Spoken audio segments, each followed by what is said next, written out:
छांगुर बाबा की पुणे में करोड़ों की संपत्ति है, ये जानकारी भी अब सामने आई है।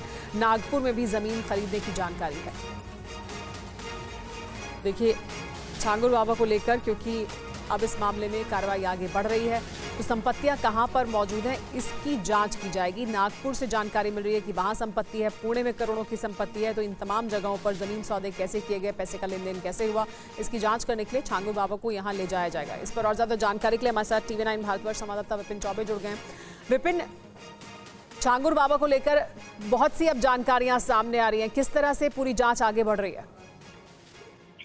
देखिए, कल इसको कोर्ट में पेश किया गया था और वहां पे इसकी कस्टडी ATS ने मांगा है और कस्टडी मिलने के बाद 7 दिन की कस्टडी मिली है। और अब इन तमाम लोकेशन पे जिनका जिक्र आपने किया है, न सिर्फ यहाँ ले जाया जाएगा बल्कि इसकी मॉडल ऑपरेंडी क्या थी, कहाँ कहाँ से फंडिंग होती थी, किस तरह से ये लोगों को धर्मांतरण कराते थे और इसके पीछे कितना बड़ा नेक्सस है और इन धर्मांतरण के विदेशों से आए पैसे का हिसाब किताब कौन रखता था, कहाँ से किन किन शख्सों ने पैसा भेजा था और किन किन शहरों में इसके जरिए संपत्तियां बनाएगी और इसके किन किन कौन कौन थे और इनके साथ साथ कौन कौन सहयोगी थे। तो ये बहुत सारे सवाल हैं जिनका जवाब जानना है और उन्हीं जवाब को जानने के लिए अब ATS ने इसको कस्टडी में ले लिया है और 7 दिन तक अब ये ATS की गिरफ्त में रहेगा और इन तमाम सवालों के जवाब जानने की कोशिश, उसकी संपत्तियों का ब्यौरा और इसके पूरे मॉडल ऑपरेंडी को जानने की कोशिश की जाएगी।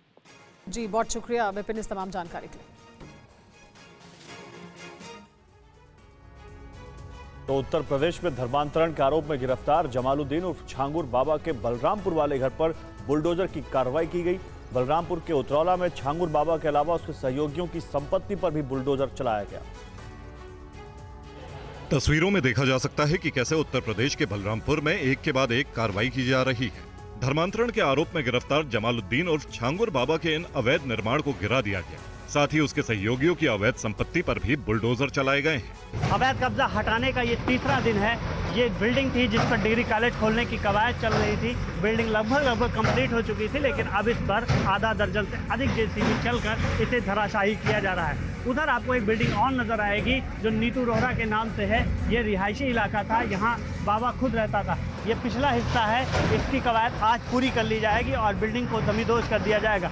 जो बिल्डिंग आपको उस तरफ खड़ी नजर आ रही है जिस पे सिंटेक्स टैंक लगे हुए हैं, ये बिल्डिंग नहीं गिरेगी क्योंकि ये पूरा कंपाउंड 5 बीघे में बना हुआ है और इसमें केवल सरकारी भूमि दो हिस्सा बताई जा रही है। दरअसल अवैध तरीके से हजारों लोगों का धर्मांतरण कराने वाला जलालुद्दीन उर्फ छांगुर बाबा बलरामपुर और आसपास के जिलों की डेमोग्राफी बदलना चाहता था, जिसके लिए वो हिंदुओं को इस्लाम धर्म अपनाने के लिए हर तरह का प्रलोभन देता था।